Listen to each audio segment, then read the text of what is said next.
Good evening or good afternoon. It's Melanie Bundock here, and welcome to Big Vision TV. This is episode 3 of season 2, and this season is proudly sponsored by Create the Dream, my online course, which helps you to get clear on your vision and to plant the seeds of that big vision. So you can find out all about that at melaniebundock.net/create the dream. Now, once you've got clarity in your vision and you're kind of thinking about perhaps monetizing or turning to a business, or perhaps you then have a bigger vision for your business, then you're probably going to need some help from my guest this week. Now, my guest this week, I'm so excited to introduce. He's my own coach and mentor. He is James Wedmore. Let's bring him on. Big round of applause. Here he comes. Hi, James. How are you doing? Hey, Melanie. Thanks for having me. Thank you so much for being here.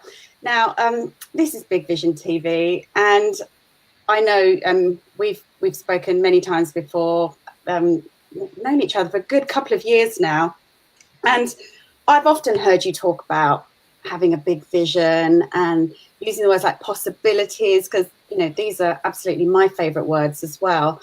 Tell us a little bit about you, James. I haven't really, apart from saying you're my coach, and I think a lot of people know who you are anyway, just give us your elevator pitch. Tell us a little bit about you. Yeah, so I'm in my 11th year of running an online business. I started 11 years ago in the most bizarre, unique niche imaginable, which was teaching something called mobile bartending. I was a bartender out of college. I hated it. And I started teaching other people who wanted to bartend or really bartend weddings and private events how to do that. I basically created an online bartending school back in 2007. And then I made my very first sale, and my whole world changed.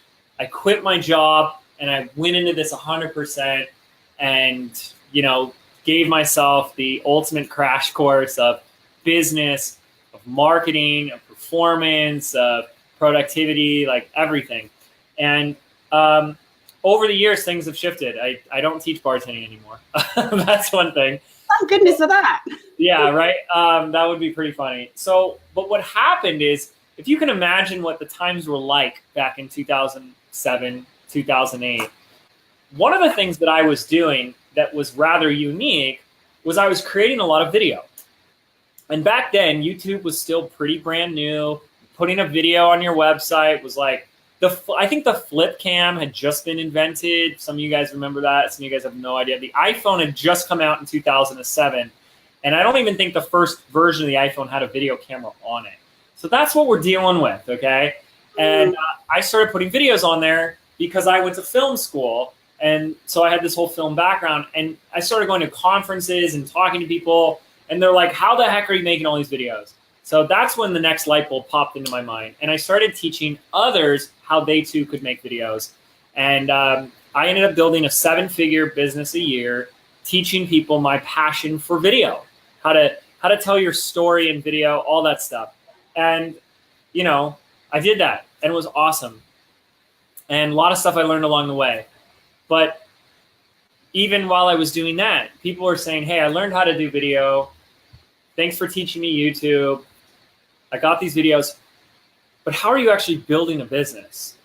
How are you actually making this your life and building something around it? How are you reaching all these people? How are you making it profitable? How are you selling it? How are you marketing it? How are you not doing all of this yourself?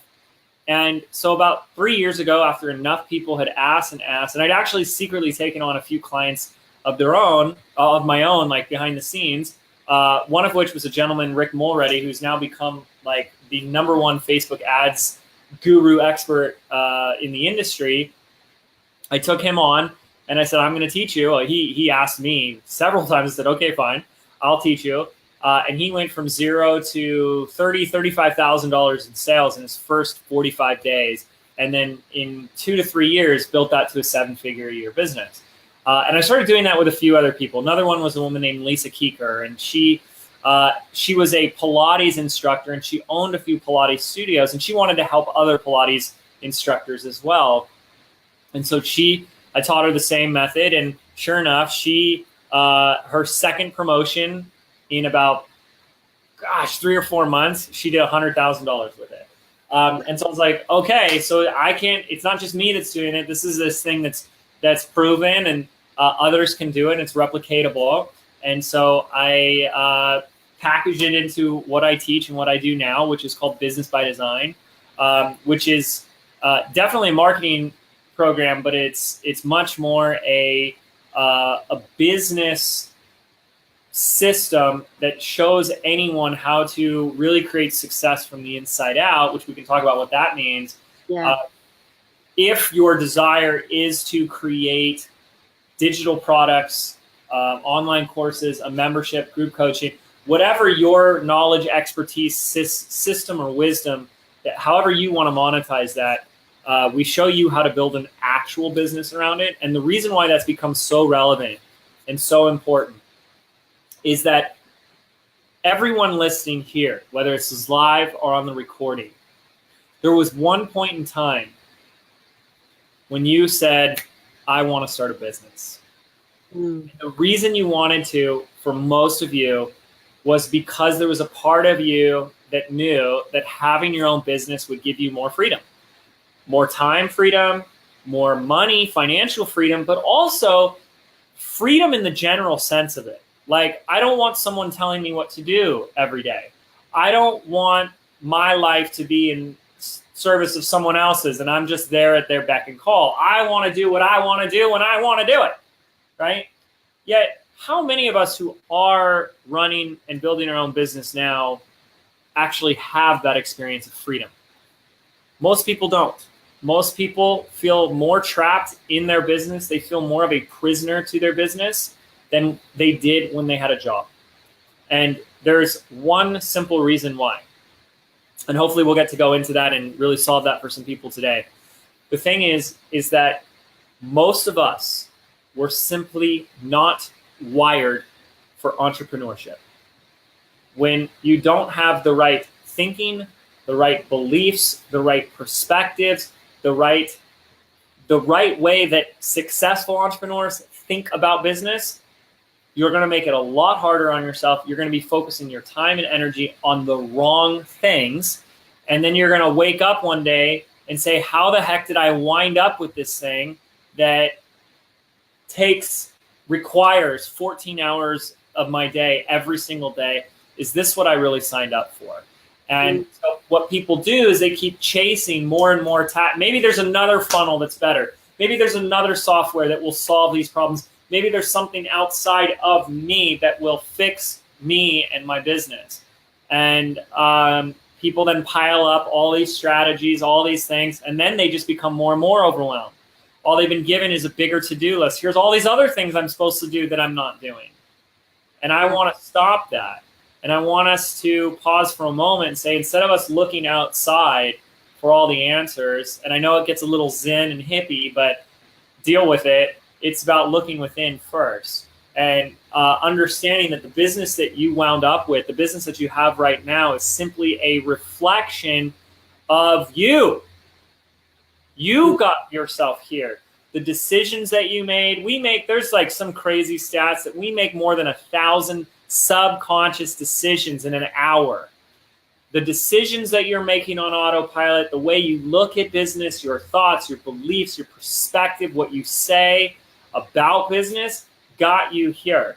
And if you think that just working harder and getting up a little bit earlier and pushing a little bit more is going to solve all those problems, you're in for a rude awakening. Until we shift the way that we see business, experience business, our beliefs about business, until we hardwire our minds to think like a successful entrepreneur, we will not have the business that we truly wanted.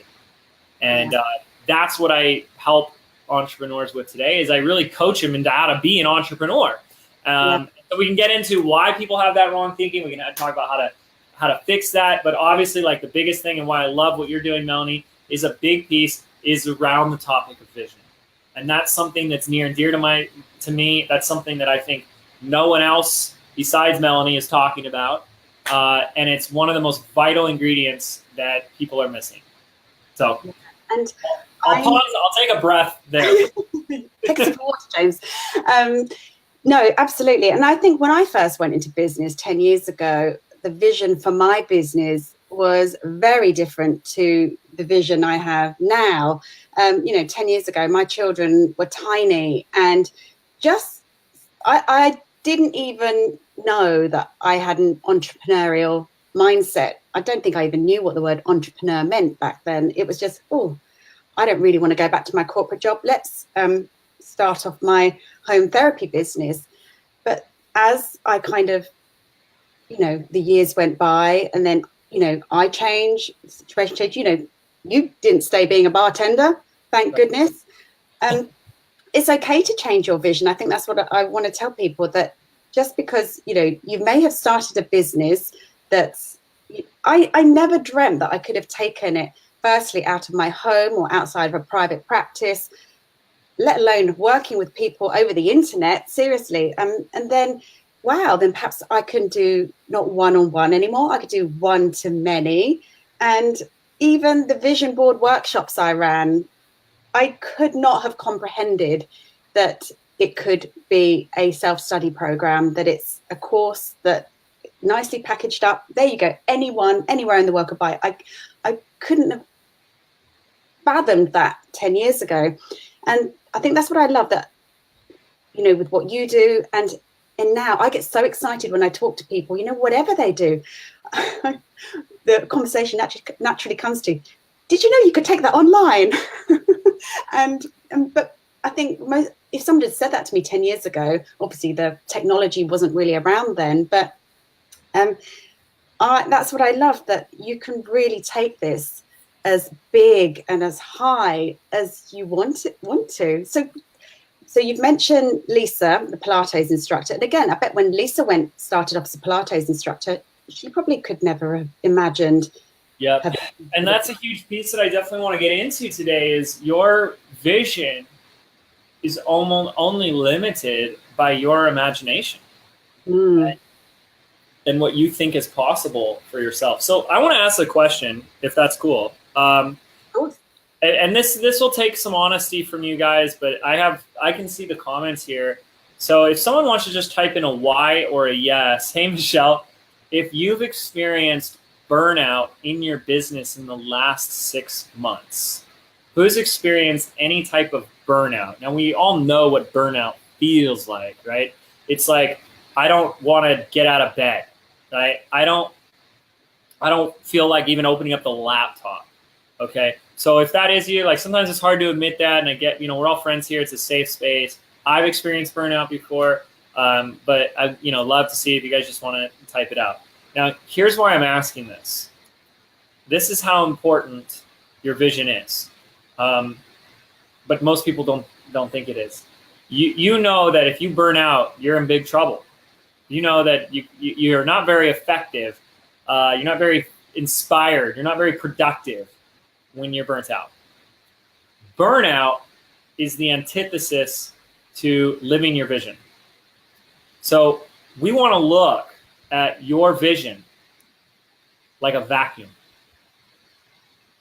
And the vision, when it's a vacuum, becomes the very thing that is ripping you out of bed in the morning. It becomes part of why you do what you do. It becomes the energy that you have. It becomes that thing that compels you to go, let me just do a little bit more. Let me do this one more thing. Let me cross that one more thing off my to-do list. And when your vision is so big, that vacuum and that force is going to be even more big. And we're going to talk about what that looks like in a second. So if you're feeling burnt out, it's not that you don't have a vision. I think we all do. Some of us are just so afraid of what that vision looks like, we try and ignore it or push it away.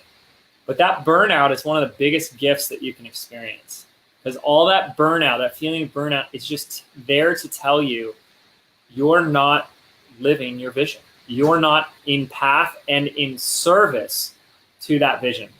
And it's time something's got to change. You're either focusing on the wrong things, which is usually what it is. You're doing the things that are not in service to the vision. And when we make this as simple as your job is to craft the vision and manage the vision, and then secondly, be in service to it, business becomes really simple. It becomes really fun. And as a byproduct, becomes very profitable. Let's talk about that for a moment. And this is also why vision is so important. I love this story of Steve Jobs, where I think it was like the 70s, he had a vision for a computer that you would carry around with you wherever you went, like a magazine computer. That was 27 years before the release of the first iPad. Steve Jobs changed the world because he saw the world differently. And some of you have heard this idea of vision before Melanie talked about it. And it's kind of this, yeah, that sounds great. Let me make some money first. Vision comes first, and the money is the byproduct. But here's where this gets challenging, is that we only create the vision. For most of us, struggling entrepreneurs, create our vision to the extent at which we believe is possible. And that's the problem. If it's already possible, if I gave you a blank canvas and I said, all right, I want you to draw or paint or put on your canvas what you think is possible, you've just limited yourself so incredibly much. But what if I said anything is possible? Yeah. Anything is possible 100% of the time. I love that. If anything were possible, what then would you put on that canvas? And when you start to create from that place, that's where we should be putting in our vision the things that right now, you're on the right track. If it scares the living daylights out of you, it should feel uncomfortable to even think about it. And the reason it scares you is because right now you don't even believe it's possible. And if you're only playing in what you think and perceive to be possible, you're playing so much smaller than what you're truly capable of. And so when it's this bigger thing, that becomes the vacuum. That becomes the very thing that rips you out of the bed in the morning, gives you the meaning, the fulfillment, the direction, the focus, everything that you need. And again, it's not talked about enough, but it's vital. If you think there's any successful CEO, entrepreneur, or company out there that says, we don't need a vision, let's just make a Facebook ad, like, you're lying to yourself. And if you were a captain of a ship, you wouldn't go take a crew of sailors out into the ocean and say, you know what, we don't need a map, we don't need a compass, that stuff's not important. That's ridiculous. You would just float around aimlessly in circles, not really knowing if you're getting closer or further away because there's no destination. And that's why the vision is so critically important. Why people don't talk about it, I don't know, but I'm glad that Melanie does. And I'm glad we get to talk about it here. Yeah, well, the funny thing about that Vision TV show, 20 years ago, more than 20 years ago, I was at university and I did a journalism degree, and I always had a vision of having my own talk show one day, or, having, we call them chat shows here, chat show, talk show, and having, because I just thought it'd be really cool to interview famous people every week. And, my life went down a different direction, but then 20 odd years later, it's just like, wow, I did have a vision one day, long time ago, of having my own talk show, but for so many years it just didn't seem possible. I must admit, I didn't even think about it. But even a couple of years ago, this would have seemed like a bit of a crazy notion to just have your own talk show. But anyone can have a talk show now. Seriously. It is crazy. A few people have said to me, how do you do it? I said, do you know what? It's actually easy.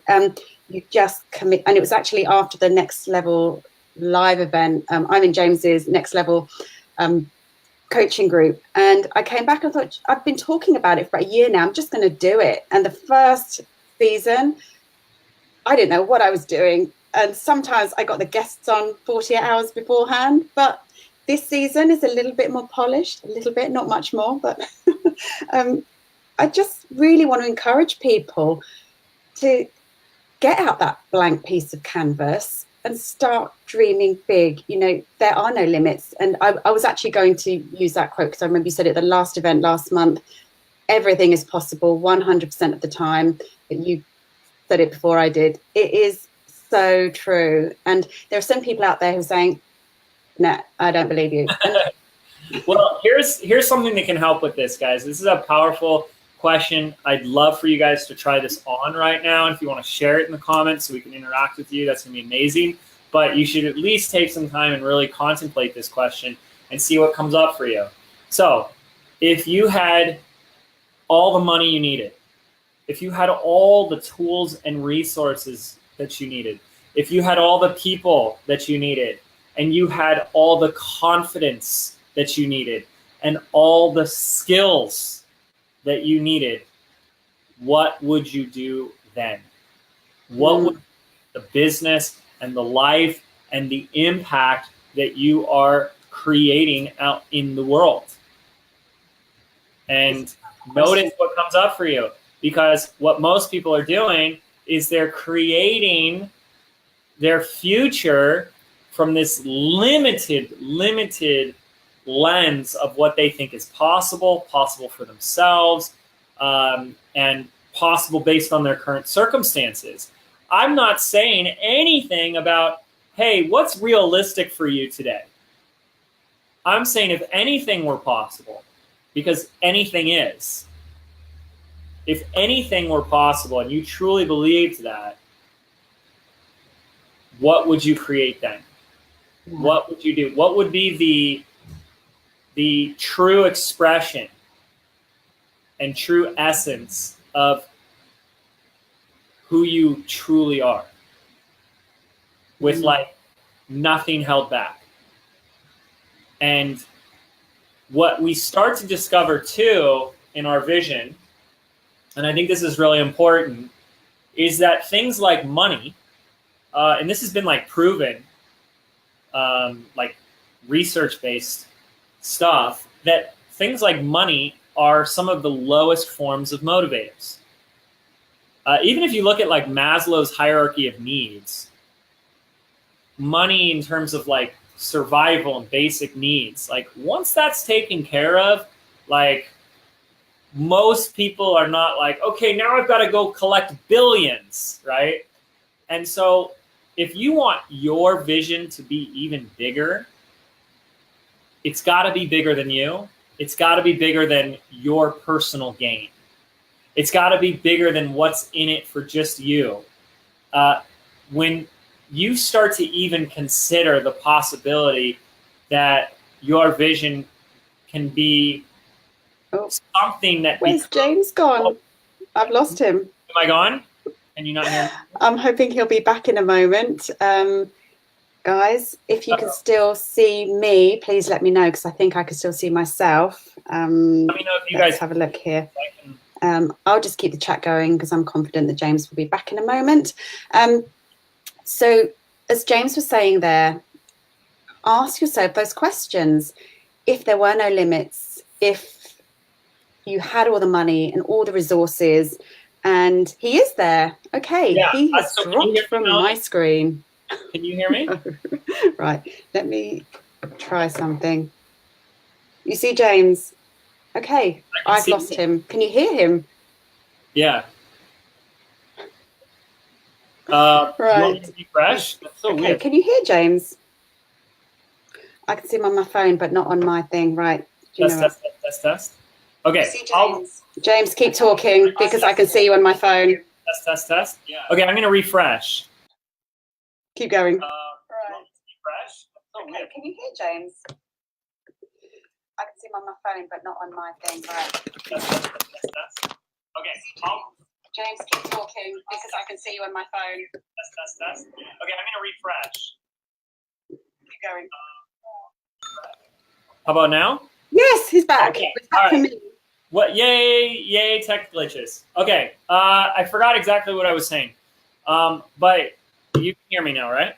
Yes. Okay. So the essence of what I was getting at is that your vision will get so much bigger and so much more powerful when it becomes something that's greater than you. When it's about the difference that you can make in the world, the impact that you get to have, the way in which you get to be of service. For me, it's very simple. What we do is all about breakthroughs in business. I want to be a catalyst for change in entrepreneurs. I want to see them get out of their stuck ruts of how they think and how they show up in business and just explode. I want to see my students, my audience, just become unfriggin' stoppable in anything and everything they do. That's what lights me up. That's part of our vision. And we want to be the best in the world at doing that. And my vision that we're crafting for 10 years out from now, it's even bigger than that. And it scares the pants off of me. But every day I sit with it and it gets a little bit more comfortable. It gets a little bit more real. And we must be willing to go there. And this is so important on so many levels because we have to look at what the very nature of entrepreneurship is. What does it mean to be an entrepreneur? What is the function of entrepreneurship? And it's really simple. Entrepreneurs see and create that which hasn't been seen or created. They see the opportunities and the problems. They see what others can't. They do what others aren't willing to do. But how often are you doing that? How often do we wait and hesitate? We don't want to be the first one to step out of the pack. We're waiting for someone else to do it first. We're waiting for evidence or proof. Or is it proven? Has it been done by somebody else first? Then I'll go. That's backwards. And so it starts with the vision. The vision has to be, I'm going to hold an image in my mind of something that's never been done before. And it's going to be so big, and it's going to be so exciting, and it's going to be so what I'm here to do that it will literally rip you out of bed in the morning. Otherwise, you're just playing small, saying, okay, well, I just want some money. I just want to get paid. I just want someone to buy my stuff and blah, blah, blah. Keep doing that, but now you know that's why you'll stay stuck, and that's why you'll continue to struggle. Because the people that are just in it for the money, they're trying to make a quick buck, that aren't really willing to do what it actually takes, never get anywhere. That's why you see people that have maybe a quick rise, and then they're poof, they're gone. Or you see a bunch of people that struggle and never take off. But then there are those that have been around for a long time, and they just keep getting bigger, and they keep impacting more and more and more. And now you know why. So, vision. Sorry. Good point here. Most are afraid of failure. That's why they don't go after these things. And I think that's a really valid fear that, most people, that fear of failure, that fear of, making an idiot of themselves. What would be your, how would you overcome that? Yeah, so two things. First of all, and people are not going to like what I say because what I say is very different than how I look at business, how I look at us in the context of business is very different. First of all, I would say that actually no one actually has a fear of failure, and there's for two reasons. You think you do, totally get it, but you don't. What we actually have is a fear of what failure will mean about us. If I fail, what does that mean about me? Is that evidence that I'm not good enough, not cut out for this? I'll never make it. No one will like me. No one will love me. I'll look stupid. I'm not good enough. All that stuff. That's what we're really afraid of. We're afraid of finding evidence in those our deepest, darkest fears. That's the first piece. The second piece, which can help people out of this, is to understand first and foremost, there actually is no such thing as failure. Failure does not exist in the world. Failure is an interpretation. It's a choice or a label that we put on something that simply didn't go our way. Welcome to life. Most stuff doesn't go our way. 2 days ago, there was a giant cement truck blocking my driveway because our neighbor was getting their driveway paved. I chose to just laugh and say, hey, I got a scooter, I can drive around them. No biggie. Was that a failure? Was that a break? It's no problem. So people are adding failure to the things that happen. And if you get that, what I'm saying, this can be one of the most powerful shifts that you have, because we are constantly, as entrepreneurs, doing the new, the unknown, the uncertain, and the uncomfortable. So, of course, things are going to turn out not the way we wanted, not the way we planned. But when you choose to look at your business as a scientist, then we can radically change things. A scientist creates a hypothesis. I think that if I add this to that, this will happen. If he does that or she does that and it doesn't happen, the scientist doesn't go, dang it, I'm a failure. What am I doing? I should give up. Only the struggling entrepreneur does. The scientist goes, oh, interesting, that didn't happen. Let me try something different. And on the scientist goes, experimenting, testing, trying. But what the entrepreneur does is they internalize, they personalize, and then they become smaller and weaker, and they give away their power, and they start telling themselves more and more stories about why they can't, and look at all the evidence of it. I haven't been able to do this far, so I won't be able to do it. But it's all in our heads. It's all in our heads. So today I look for this illusion of failure. I embrace it. Even with my team, I want them to make mistakes. Because that's where the lessons come. And that's the biggest thing I want you to get. When you take on the role of being the scientist in your business, in service to your vision, and you go out and you do something, you go after your goal or what you want, one of two things is going to happen every single time. You're either going to get what you wanted. You're going to get it. You're like, hey, I said I wanted $20,000 in this launch, and I did it. I got it. Woohoo! Or you're going to get the lesson you needed. And there are a series of lessons that we all need to learn to progress in our journey. And I guarantee you this, guys, this is the most important thing I can share here today. I think it's the most important. There might be others, but this is the top of the list. If you're already labeling everything as a failure, you will not find the lesson. If you do not find the lesson, you won't learn it. You don't learn it, you won't implement it. You don't implement it, you won't get the change, you won't get the results. You don't get the results, you will eventually give up, give in, go bankrupt, and go back to getting a JOB, just over broke. And that is the only time that we truly fail, is when you give up on your vision. Yeah. When you pack it in and say, I give up. That's the only time in my world that I would ever interpret a vision. When I started 11 years ago in a bartending thing, I didn't know what it was going to become. My vision was like, I just want to get paid, and it took me a little bit. My vision got bigger. But if I would have given up because I had a bad day, a bad week, a bad month, this life, this business, and this impact would have never been possible. And that's what's on the line every single day when you get in your head and your stories and your interpretations about I failed or I'm afraid of failing or blah, blah, blah. What's on the line is that vision. And if that vision is about the change, the impact you're making in the world, it's bigger than you. Plain and simple. It's bigger than you. And so you're either choosing you in that moment, or you're choosing the thousands of people that need your help, that are out there seriously asking for help. But when you're so consumed with, I need help, but I'm struggling, and I'm afraid, and I'm scared, you cannot hear their cries for help. When they need you, you get to either show up and serve or, hide and be afraid. I think that's the number one thing that I have learned from working with you, James, and that I'm truly, from the bottom of my heart, grateful for, is yes, I've had big wins and big successes, and then there have been moments of, oh my God, it's all turned and what's happening here? But it is 100% is you either get your goal or you get the lesson. And I 100% embrace the lesson every single time.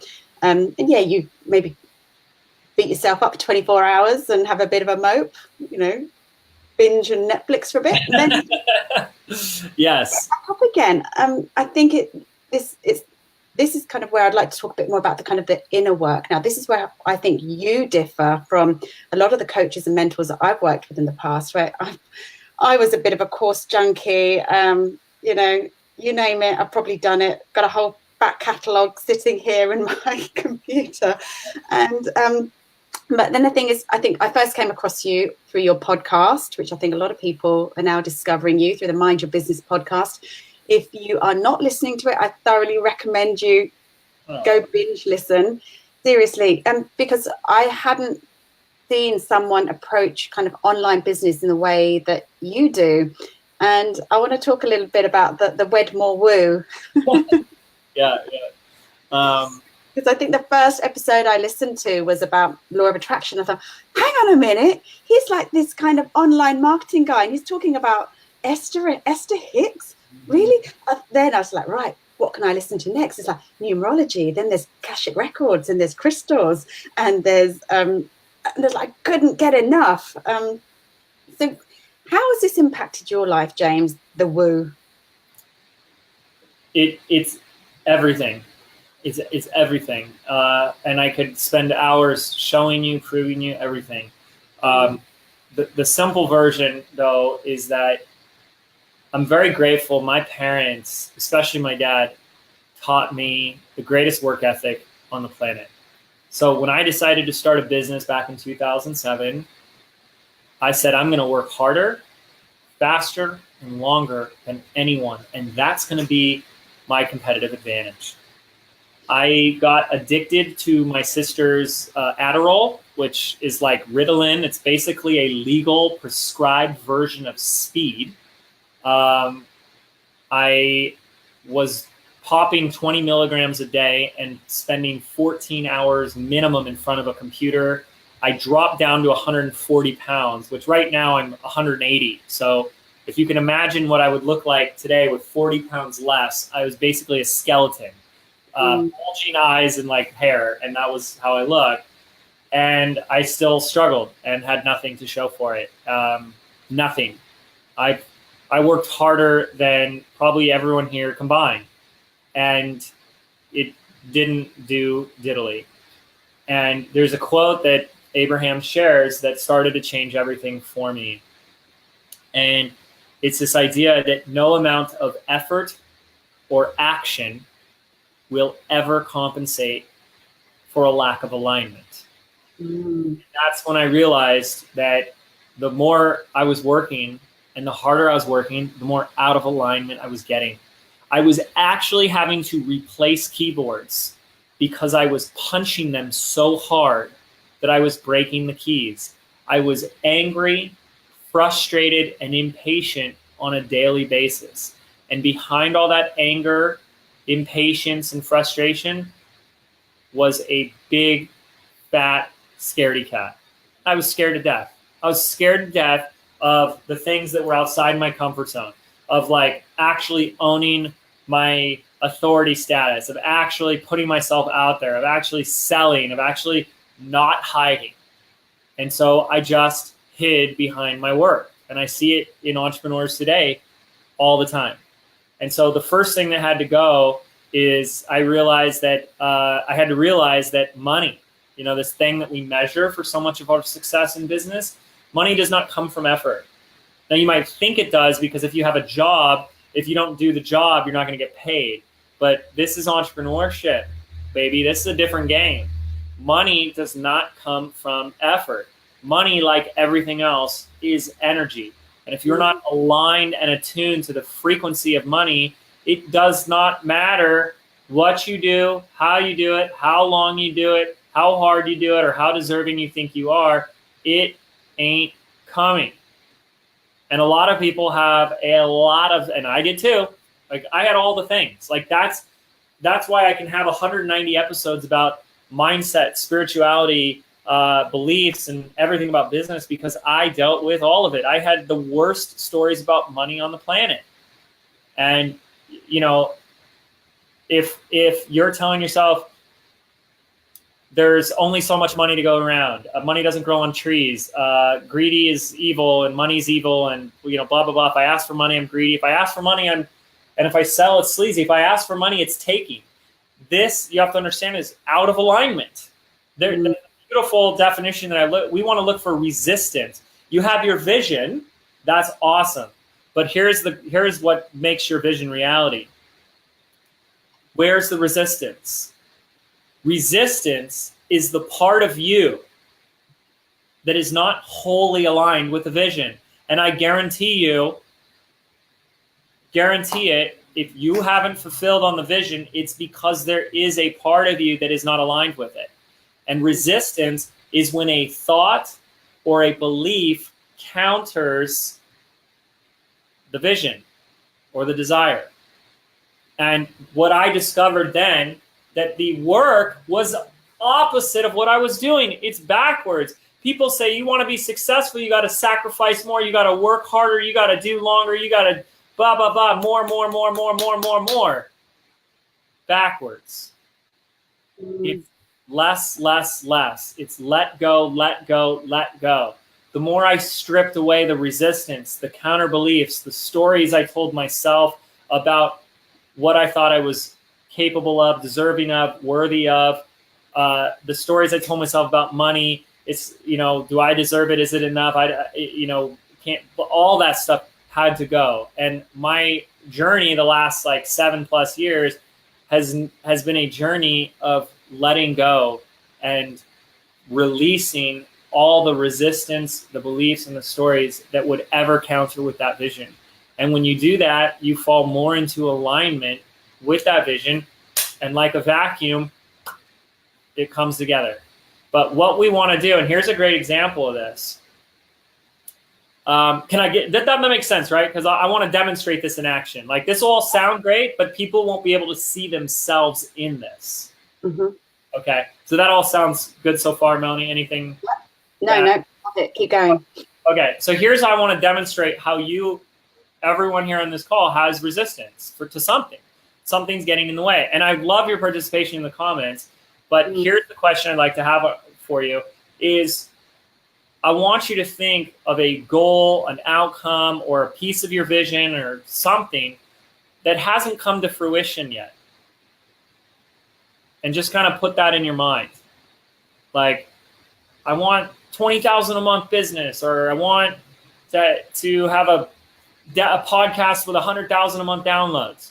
Whatever that thing is that hasn't come in, and it's really like, man, it's just not coming in. I don't know what else I got to do, but it's not getting any closer. Okay, so when you have that thing in your mind, that outcome, that goal, that thing you're working towards, the question I want you to discover an answer for, or look, what part of you objects to that goal? Mm-hmm. What part of you doesn't want that goal or outcome? And just look, notice what comes out. And if you want to share it, please share it so we can participate and make this a two-way conversation. But is there a part of you, even just a little part of you, that objects to this? Is there a but in there, like a B-U-T? For me, immediately I think of, do I deserve it, for it to come that easily and effortlessly, it's a piece about deservingness. Actually, I don't know where that's come from. I thought I'd kind of dealt with the deserving issues, but that's just literally. Well, you have, but it's like every all this stuff we're doing is like our workout routine. It's like, well, wait a second, James, I did my ab workout last week. Yeah, and now you're going to do it again. What you have right now, Melanie, is the result of that deservedness work you've done. But here, let's just go to extremes. how deserving do you feel of a $10 million launch? Or does that start to go, ooh, I don't know, right? So it excites me, but it is bringing up kind of stuff, of course. Yeah. So there's a part of us, and this is all of us. Like, this is not like, oh, something's wrong with Melanie. Like, no, it's all of us. It's like us being human and like going on this journey, and we all have our stuff. But this is a great example. Is like, yeah, there's a part of Melanie where she thinks of a $10 million launch as part of her. Goes, oh, who are you to be asking for 10 million and running a big launch like that? And are you deserving of that? And oh my, all that stuff. And that comes up for all of us. And it's not just deserving, it's a part of you that is contradicting or resisting or is not aligned with the outcome or vision. And the challenge is until you ask this question and look, this is all subconscious. It's outside of your daily conscious awareness. So you don't even know that there's a part of you that isn't aligned. And that's why we just say, well, if I work more and do more and blah, blah, blah, then I'll make it happen. But we're not paying attention to the parts that we're not present to. And until you stop and start to ask these questions, you'll never notice it. And that's why so many people stay stuck for so long. So there was a comment here that I saw Amy had put a little bit earlier that says, I can get stuck in that, in the need of knowing that what I'm doing is proven to work. Mm-hmm. Yeah. So there's a lot we can talk about there. So notice that that's resistance. I want to help people. This is what you're actually telling me. I want to help people, but I'm afraid it's not proven. Yeah. And the way we could look at this instead is, there's a couple ways actually. The first one is, if this is about proving something and you've made your life about proving something to someone, it's going to be a real uphill battle. Because the biggest thing I want you to get is you have nothing to prove. There's nothing to prove. But if you made your life and your business, or your life in the context of business, about helping and being of service, the proving isn't even part of the conversation. And here's the example, and I know Melanie knows this example. If you are on a beach or a pool or a lake, and there's somebody drowning, and they're calling for help, and they're about to die because they don't know how to swim and they're drowning, and you're the only one in earshot of them, do you need to prove to them that you can help them? Do you need to prove to them that you're going to save them? Or do you just help them? And when we operate from that way, we don't need to waste our energy proving anything. We just help and we just serve. We understand that we're not a right fit for everybody. And we can only serve to the capacity in which we serve, and that's that, and that's that. But understand that there's people right now in this moment that do need your help and do need your service, and we're not serving them because we're too concerned about what we have to prove to somebody. And on top of that, you can prove your stuff all day long to everyone on the planet, but it still takes their participation. Here's a great example of why proving it to everybody is a futile effort. There are countless studies of the placebo effect. And the placebo effect is when they give people a sugar pill and it has the same effect as the actual drug. Yeah. And they did a reverse placebo. You guys have all heard that, right? But they did a reverse placebo effect study where they found the people that didn't, I want you guys to make sure you follow me on this because it gets a little confusing. They took the sugar pill and it didn't do anything. So the sugar pill had no effect on them. Then for the people that had no effect on them, they gave them the real pill. And 54% of those people who took the real pill got no results. So these people were given real medicine, and it still didn't work. This medicine has passed every FDA trial, all that stuff. I think it was morphine was the first time they did this. They did it with morphine. Like, morphine is proven to work, and they injected the morphine into these people that were not responding to the placebo. And hey, what do you know? They didn't respond to the morphine. Why? Because there's only so much the pill, even if it's proven, or us, even if we're proven or not, can do. There's also the active participation that's needed from the end user. And it really goes to demonstrate the power of their mind. And so you can chase getting something proven all day long, and whether it is or not, what's really making the difference is the interaction and the relationship between you and your customer, you and your student. If you're giving them the proven formula, but they go, but I don't think I can do this, I don't have the time, I don't believe in myself, and I don't believe in you, guess what? They're not getting any of your proven results. It's not going to happen. They've got to believe they can do it. They've got to prove to themselves that they are proven. Then they can take your stuff and go to the moon. And that's a really important thing, because as a teacher, as a coach, we all have to be willing to draw a line in the sand. Like, we have to know where our commitment is and where it ends. Like, I'm not going to go build someone's business for them because they're too afraid to get on a Facebook Live. I'm not going to just go put cash in their bank account or sell for them because they don't want to do it. Commitment. And quite frankly, you wouldn't want me building your business for you, because then I'm going to take all the credit and all the money. You're here to have your own experience of saying, I freaking did it. I made it happen. Right? And that's what all of your students want, no matter what niche or what space you're in. So yeah, that's what I have to say about that. Yeah. So, and I think I just want to speak very quickly now, just before I want to talk about your upcoming launch as well, and the video series you've got coming up. But just to bring it back to the people who, you have maybe just started a business or have a business, had a business for a while. And obviously we are talking about people who are looking to take their business online, but I think there are actually way more people who can take their business online than people who think they can, people who actually can believe they can take their business online. But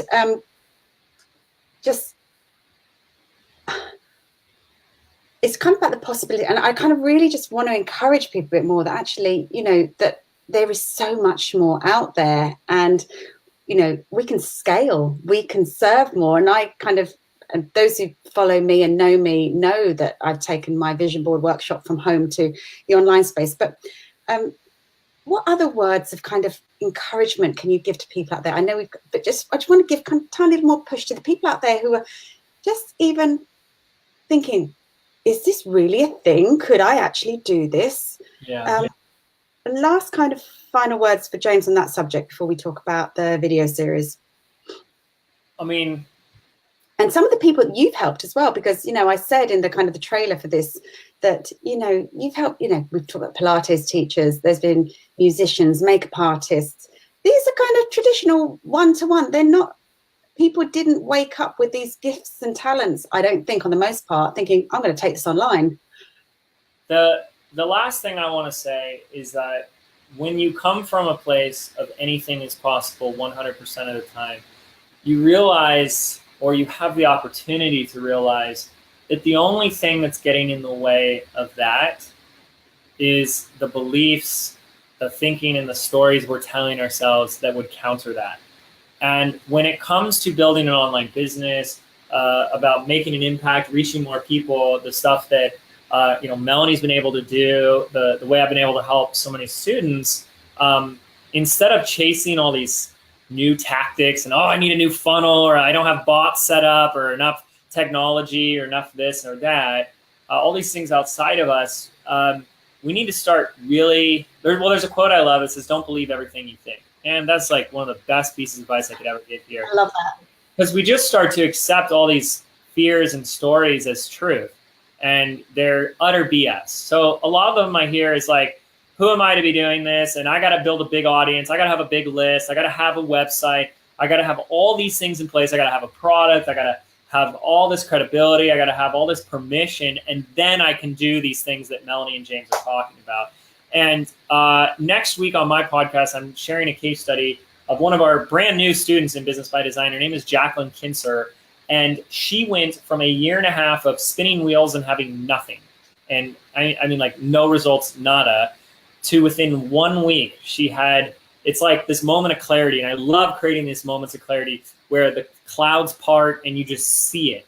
And in 1 week, she went from 0 to filling out, sold out her 15 spots for her very first online program that she charged $497 a person. And she said, I'm going to do 15 spots. She sold it out. She did everything needed for it in 7 days with no email list. And she had no content created, no website, no Facebook group, nada. And on top of it, it's sad, but it's life. While she was doing this, her grandfather actually got sick and passed away in the middle. Like 2 days after she announced that she's doing this, she starts running the promotion. You know, she had to go fly home and visit him, and like she's dealing with life. And she's like, I didn't even know what I was going to talk about, what my presentation, my Facebook Live was going to be about, my webinar. And she's like on the plane ride home from visiting her grandpa, like creating it. She's like, but I knew that I was going to get these 15 spots. And she did. And it's just another great example of defying all the odds. But it's not. There's these pervasive stories of people that just, they argue for their limitations. Oh, I can't do it yet because, and whatever you say is just nonsense. It's utter crap. But we buy into it, we make it our reality, and then we make things so much harder than they need to be. And it's just, you know, why not make things simple, easy, and fun again? That's what I say. So hopefully that offered something for people. Yeah, I'm sure it did. Thank you, James. So we've talked a lot about Business by Design, and I am a very proud student of Business by Design. I think I was in the first intake, 2 years ago. And yeah, and I've seen the program evolve. It's actually changed quite a bit from 2 years ago. Yeah. But prior to this, James has got a video series coming up. Tell us a little bit about the video series, James. Yeah, so it really starts with this premise and this idea that most people are simply not wired for entrepreneurship.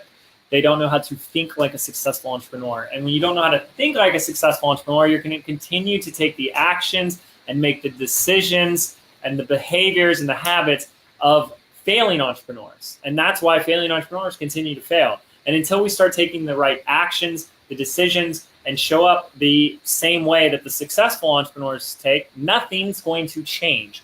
And so the entire series, it's an 8-part series that's designed to change the way you think and ultimately how you show up and perform as an entrepreneur and as a business owner. And it starts by elevating you to the true role that you were destined for in your business. It's the role your business needs. It's almost like your business is there and there's this like empty seat that no one's filling. And when we get you to that role, a role we call the digital CEO, we get you to focus firstly on looking at your business like a machine. And you're not in that machine, that business is outside of you. Most people are so busy in their business, right, that they can't even look at it as this separate thing. And it's your business is a machine with an input and an output. Very simple. What you put into that is your energy, your effort, your time, your resources, and then you get an output. And when you start looking at your business this way, we realize, well, wait a second, the game is very simple. Decrease the input, increase the output. That's what scaling is. That's what reaching more people is. We only have so many hours in the day, so much energy on a daily basis. And if you create a business that's defined by those limiting factors, you've created a very limiting business. And if you want to have maximum impact, we need to look at your business differently. So when you look at it like a machine, we're going to identify the 5 gears that your business needs in order to run that machine. We're going to take a deep dive look into this. This is extremely counterintuitive. It's what I call hashtag backwards. to what people are talking about, and it really defies your common sense. And look, I'll just say this, and it gets a little controversial, but I think we're okay. We're all friends here now. It's that most people are raised with an employee mindset, and they got that employee mindset from their culture, their upbringing, their environment. A lot of it we got from school, right? If you look at the habits and behaviors that you were taught as a child, it's work hard, raise your hand and ask for permission, don't graduate or move on until you have all the answers. How else are you showing up like that in your business? You rely just on working harder and longer, yet you're burnt out. You're waiting for permission before you do what you truly want to do. You're hesitating because you say, I'm missing the pieces. I don't have all the pieces. I can't see the whole picture. So you don't move forward. You just keep taking course after course after course after course after course. Maybe then I'll have the degree, or I can pass the test, or I'll get the diploma, or someone will give me a scroll and a cap and gown. Then I can finally be good enough, ready enough, deserving enough. And it's all freaking nonsense. Now, right now, you can make a difference. Right now, you can launch your business. You can put your stuff out to the world, and you can start helping people, because there are people right now that need your help. And a lot of people aren't getting it. And that's it. So that's what we're going to talk about. It's going to be awesome. It's October 8th. Mark that in your calendar now, because when this drops, we're going to break the internet. Okay. Now, if you type the word, I'm hoping this is going to work. If you type the word James into the comment box, I will send you a notification when this goes live, because we're all busy people. Something else may be happening on October the 8th. And so just type James into the comments, and you'll magically be reminded when this happens. So if you could do that. I'm having a bit of trouble with the Be Live controls here. Nothing's working for me today. I'm having a bit of technical, but I can see stuff on my phone. I can see some people are starting to type James in now, so that's great. But none of the comments are coming up for me here, but that's fine. But yeah, that's great. And I have had a sneaky peek early access to this. And what I love about this is that you can watch it all in one go. You don't have to wait for the next episode to drop. You don't have to wait, like 3, 4, 5-part video series. I'm a bit impatient, and I don't like to wait another day. You can watch it all in one go. It's amazing. Love it. So, can I add something? Yes. Okay, because I saw a comment that came in a few minutes ago from Tim. Tim said, how do I right now get rid of the dark pit feeling in my stomach? So there's 2 ways we can do this. The first one is obviously EFT and tapping can help with a lot. And I'll take you through something right now. It's very similar to tapping. It follows the same principles, but here's the biggest thing. If you have, and by the way, thanks for asking this question, Tim. Like, that's great. If you have this dark pit feeling in your stomach, the more you're trying to get rid of it, the more it's going to persist, the more it's going to stay. And so you can try this right now. And when we finish up, you check in with us and let us know if it went away. But here's what I'm going to invite you to try is, hopefully you're in kind of a quiet place. You're not driving, right? Is to just like take a deep breath, close your eyes. And I just want you to focus all of your attention on the most intense area of that feeling in your stomach. It's not to get rid of it. It's not to remove it. It's to get present to the feeling and just observe it and just notice it. And ultimately just to feel it.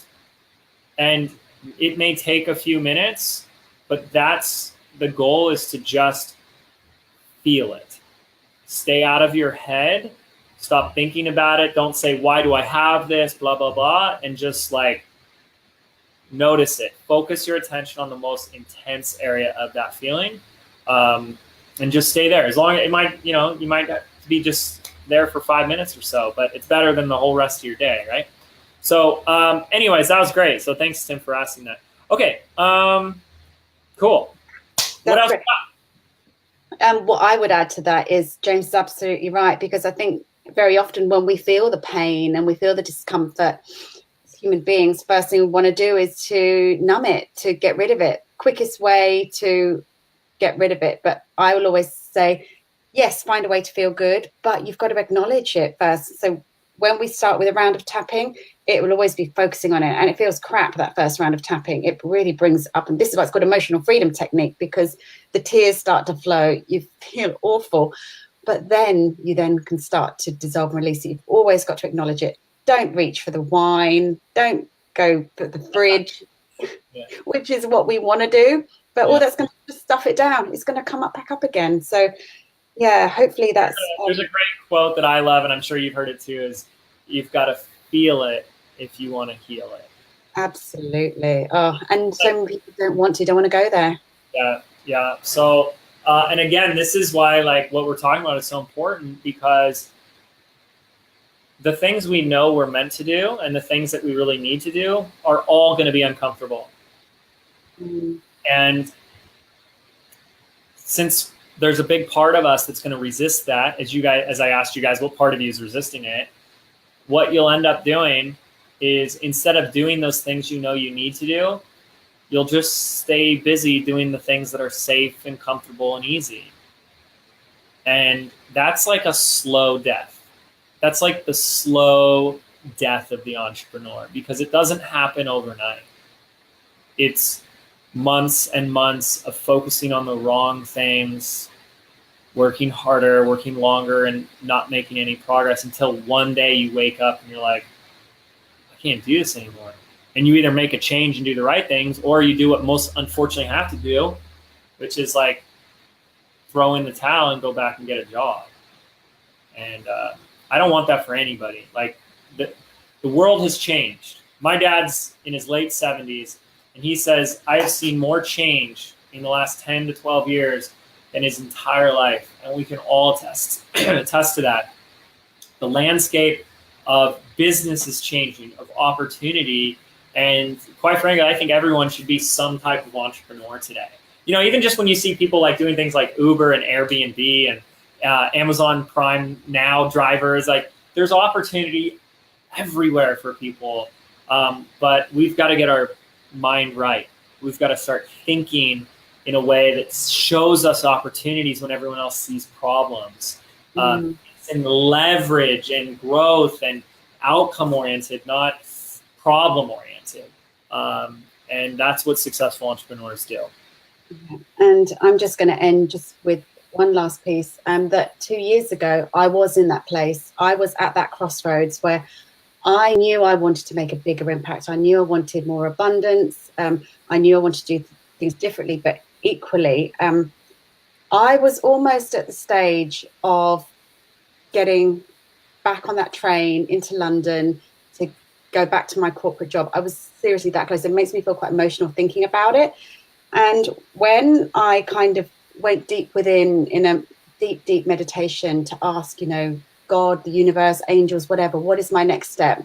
I swear to God, you appeared, literally. You on my radar, literally within a couple of days. I'd say 48 hours. I was on the verge of, right, I'm going to have to go back and get a proper job. You know, I'm supporting these kids on my own. And, you know, I really, and the answer came loud and clear. I came across your podcast and binge listen. Business by Design was launching for the first time. And I remember I was on holiday in France. When that car opened, I could not get my credit card out quick enough.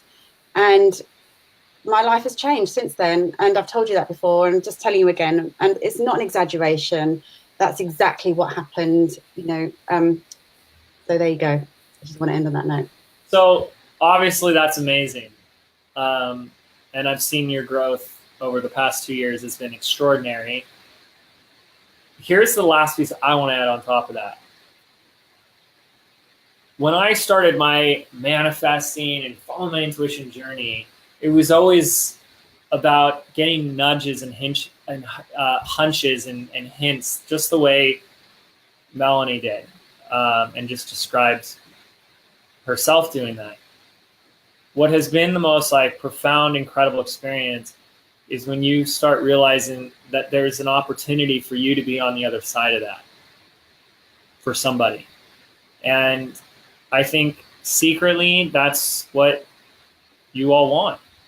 And I think that's what we're all here to do, is that there are those that are out there right now asking, praying, looking to the universe and saying, give me a sign, send me someone to help me, to tell me, show me what I need to do. And they're going to get their prayer answered. The question is it going to be by you? And that's where I'm always coming from. And that's the opportunity that you guys have as well. And that's all we're really here to do anyways. And it comes down so much more to the example that you get to be for somebody, the proof of what is possible. So I hope you guys all do that. I hope everyone freaking does that. Jeez. So we'll see. Thank you so much, James. It's been amazing. As always, it's a pleasure to talk to you. And yeah, type James in the comments to get access to the video series when it goes live in, I don't know, 10 days or so. And check out the Mind Your Business podcast if you haven't, done so already. So thank you so much, James. And thank you everyone for watching. And I will catch you next week on Big Vision TV. Bye, guys.